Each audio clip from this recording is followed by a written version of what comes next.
দেখুন, আমি চাই, আমাদের দলও চায়, আমি এখনো যে চেয়ারে আছি, আমার দলের চেয়ারেও আছি, আমি as a chairman of all India Trinamool Congress বলছি, আমরা চাই ভোটটা শান্তিতে হোক, মানুষের অধিকার প্রয়োগ করতে দেওয়া হোক।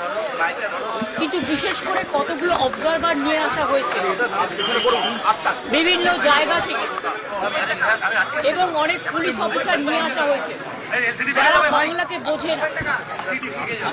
যেমন গতকাল রাত্রে যে অত্যাচার করেছে সারা বাংলা জুড়ে, আমি কিন্তু সারা রাত জেগেছিলাম এবং অবজারভাররা থানায় গিয়ে প্রেশার ক্রিয়েট করছে শুধু আমাদের পার্টিকে টার্গেট করে, যে সব তৃণমূল কংগ্রেসের এজেন্টকে গ্রেপ্তার করো।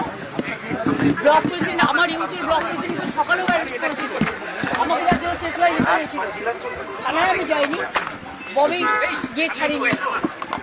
এইভাবে বাবাই বাড়িতে কালকে রাত্রিবেলা, বাবাই এটা 17 নম্বর ওয়ার্ডের কাউন্সিলর, এত পপুলার ছেলে এই এলাকায়, তার